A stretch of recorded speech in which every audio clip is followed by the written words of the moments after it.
11 बोल 22 का गोल। नमस्कार, स्वागत है आप सभी का हमारी खास पेशकश में। मैं हूं नीलू। तो 2022 चुनाव से पहले हर सियासी दल समीकरण सेट करने में जुटा है। बीजेपी, उत्तर प्रदेश बीजेपी के दिग्गज भी लखनऊ चुनावी मंथन के लिए इकट्ठा हुए। शुरुआत जेपी नड्डा ने की और अंत मुख्यमंत्री योगी आदित्यनाथ ने किया है। सीएम योगी जब बोलने के लिए आए तो समाजवाद, राष्ट्रवाद, वोट बैंक पॉलिटिक्स, लव जिहाद जैसे मुद्दों पर विपक्ष पर करारा प्रहार किया। मुख्यमंत्री के भाषण की 11 बातें हम आपको सुनाएंगे, जिससे समझ पाएंगे कि योगी के 11 बोल के आगे 22 का सियासी गोल है। विपक्ष की नकारात्मक भूमिका को हमें समझना होगा। आपने देखा होगा इस महामारी के दौरान इनमें से एक भी चेहरा सामने नहीं आया था जो जनता के बीच में सेवा का कार्य कर सके, जनता को ईमानदारी के साथ एक ढाढ़स बंधा सके, संकट के समय में जनता की समस्या के लिए खड़ा कहीं होता हुआ दिखाई दिया हो।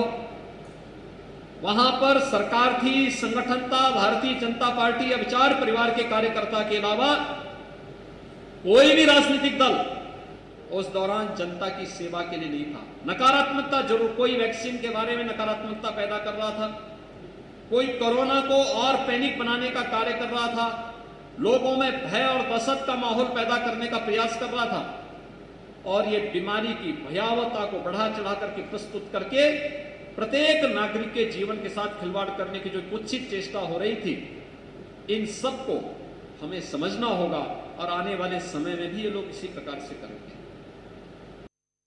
हम सत्ता पक्ष में रहे हो या विपक्ष में, लेकिन राष्ट्रीय सुरक्षा के मुद्दे पर भारतीय जनता पार्टी के नेताओं ने, भारतीय जनता पार्टी के कार्यकर्ताओं ने कहीं भी किसी के सामने कोई समझौता कभी नहीं किया और हमेशा अपने मूल्य और सिद्धांतों को लेकर के कार्य करते रहे। लेकिन आज राष्ट्रीय सुरक्षा जैसे मुद्दों पर किस प्रकार की बयानबाजी हो रही है। आपने भी हाल ही में 2 प्रकार के षड्यंत्र देखे होंगे। एक, मतांतरण की आड़ में हमारी सुरक्षा एजेंसियों और महत्वपूर्ण केंद्रों को निशाना बनाने की कुत्सित चेष्टा। उसके लिए टूल किसको बनाया जा रहा था? मूक बधिर बच्चों को, मूक बधिर बच्चों को निशाना बना करके, उन्हें मतांतरित करके, जिहादी उन्माद से भर करके, फिर अपनी ही व्यवस्था के खिलाफ उन्हें भड़का करके, उन्हें सुरक्षा के साथ सेंध लगाने के लिए जिस प्रकार के षड्यंत्र हो रहे थे, भाइयों बहनों, एक सामान्य घटना नहीं, असामान्य घटना है। हमें विपक्ष की कुत्सित मंशा को भी देखना होगा, जो अभी हाल ही में इस लखनऊ के अंदर देखने को मिला। उत्तर प्रदेश की सुरक्षा एजेंसियों ने जिस तरीके से देश के खिलाफ षड्यंत्र रचने वाले आतंकी संगठनों को अपनी गिरफ्त में लिया और तब एक जिम्मेदार नेता के द्वारा यह बयानबाजी की जा रही है कि हमें उत्तर प्रदेश शासन पर और प्रदेश की सुरक्षा एजेंसियों पर विश्वास नहीं, या आखिर किस मंशा को प्रदर्शित करता है। और इनका वास्तविक चरित्र देखना है तो 2012 में समाजवादी पार्टी की सरकार आने के बाद उस सरकार का जो कोई फैसला था, तो पहला फैसला था कि सीआरपीएफ कैंप रामपुर रहा हो, अयोध्या में राम जन्मभूमि रहा हो, अयोध्या, काशी और लखनऊ की कचहरियों पर जो आतंकी हमले हुए थे, इन आतंकी हमलों के लिए जिम्मेदार आतंकवादियों के मुकदमों को वापस लेने की कुत्सित मंशा उस सरकार की वास्तविकता को प्रदर्शित करता है। और अगर कल समाजवादी पार्टी के लोग आगरा में पाकिस्तान के समर्थन में नारेबाजी करते हैं, तो आप स्वयं अनुमान कर सकते हैं कि देश और प्रदेश की सुरक्षा के बारे में इनके पास किस प्रकार का ब्लूप्रिंट है। ये लोग वोट बैंक के लिए राष्ट्रीय सुरक्षा के साथ खिलवाड़ करने में कोई परहेज नहीं करते। इनके लिए राष्ट्रीय सुरक्षा कोई मायने नहीं रखती है। ये हर एक उस मुद्दे को राजनीतिक तंग दायरे में देखना चाहते हैं जो संवेदनशील हैं, राष्ट्रीय सुरक्षा के लिए अत्यंत महत्वपूर्ण हैं, उन मुद्दों को भी संकीर्ण दायरे में देखने का प्रयास करते हैं। और हम सबको इसके प्रति सचेत रहना होगा, सदैव सचेत रहना होगा।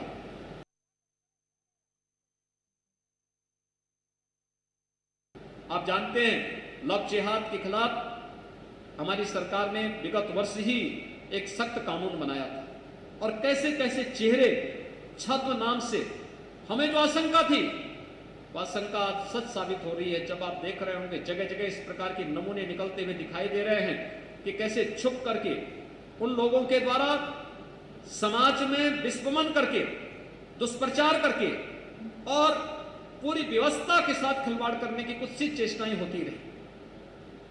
ये निरंतर एक षड्यंत्र के हिस्से बनाए जाते रहे। इन सबको हमें समझने का प्रयास करना होगा, और मुझे लगता है कि पूरी मजबूती के साथ अपने पक्ष को उन मंचों पर रखने में परहेज नहीं करना होगा जहां पर कुछ लोग, क्योंकि बहुत सारे कुछ ऐसे सो कॉल्ड इंटेलेक्चुअल होते हैं जो हमारे सकारात्मक पहल को नकारात्मक रूप से प्रस्तुत करने का प्रयास करते हैं, उस समय इस बात को बताने की आवश्यकता है कि नहीं, वास्तव में इनका जो पक्ष है क्यों गलत है, और हम जो पहले दिन से कहते थे वही सही है, क्योंकि वह पक्ष पहले भी सच था।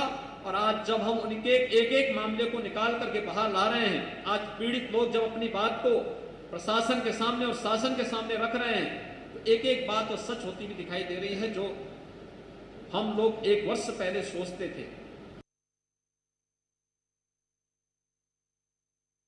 भाइयों बहनों, पिछले 4 वर्ष के दौरान आपने प्रदेश के अंदर और 7 वर्ष के दौरान देश के अंदर राजनीति के एजेंडे को बदलते हुए देखा है। याद करिए, 7 वर्ष पहले जब प्रधानमंत्री के रूप में आदरणीय नरेंद्र मोदी जी देश के अंदर आए थे, उस समय, उससे पहले क्या स्थिति थी देश के अंदर?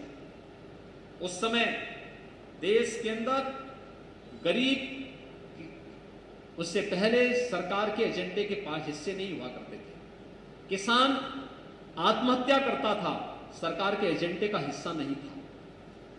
गांव विकास का एजेंडा नहीं था। नौजवान सरकार के एजेंडे का हिस्सा नहीं था। महिलाएं सरकार के एजेंडे के हिस्से नहीं थे। ये केवल वोट बैंक तक सीमित हो जाते थे। लेकिन एक एक करके एक एक तबके के लिए जो योजनाएं बनी, गांव के लिए, गरीब के लिए, किसान के लिए, नौजवान के लिए, महिलाओं के लिए, आज उसका परिणाम पूरे देश के अंदर है। नहीं तो उत्तर प्रदेश के बारे में क्या बात होती थी 2017 के पहले? जहां से गड्ढे प्रारंभ होते हैं वह उत्तर प्रदेश, जहां सायंकाल के बाद अंधेरा दिखाई दे वह उत्तर प्रदेश।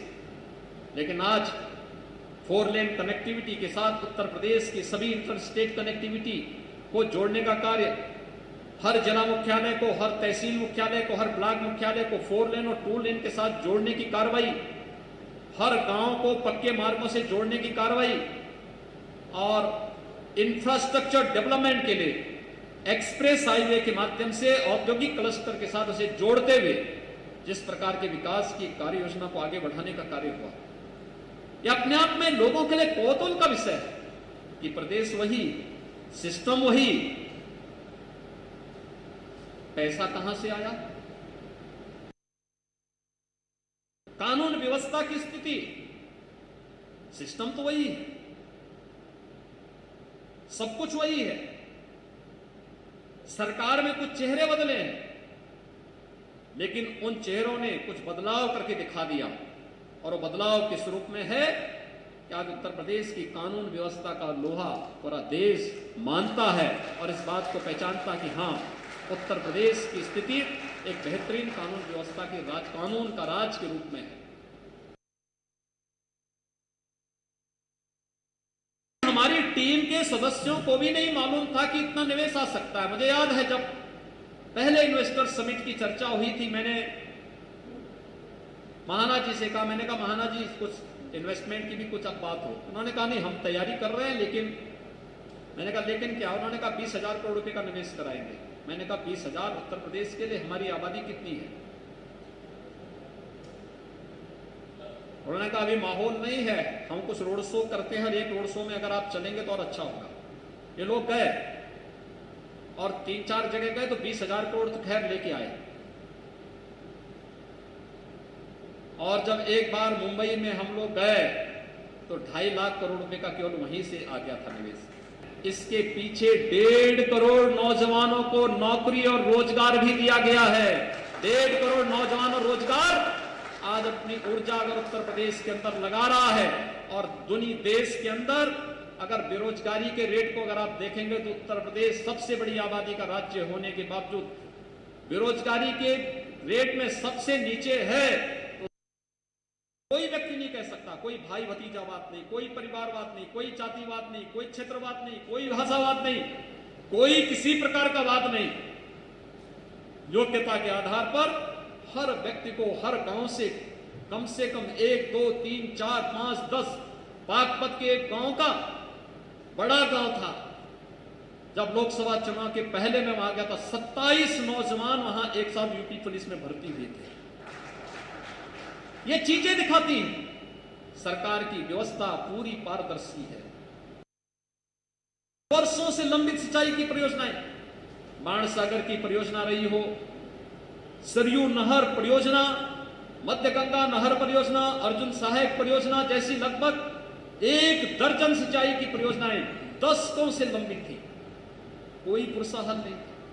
भारत सरकार कहती थी अपना हमारे हिस्से का पैसा लीजिए, आप अपने हिस्से का पैसा लगाइए, इन योजनाओं को पूरा करिए, लेकिन उतना ही कार्य होता था जितने में उनका उल्लू सीधा होता था। और भाइयों बहनों, इस वर्ष के अंत तक हम लोग यानी आजादी के बाद 70 वर्षों में जितनी कृषि सिंचाई के लिए कार्य नहीं हुआ, मात्र 4 वर्ष में भारत सरकार के सहयोग से उससे ज्यादा सिंचाई की उन कार्य योजनाओं को हम बढ़ा रहे हैं। यानी लगभग 22 लाख हेक्टेयर अतिरिक्त सिंचन की सुविधा हम प्रदेश के अंदर विकसित करने जा रहे हैं। ये अपने आप में एक अभूतपूर्व कार्य कृषि के फील्ड में होने जा रहा है। और रुकेंगे यहाँ पर।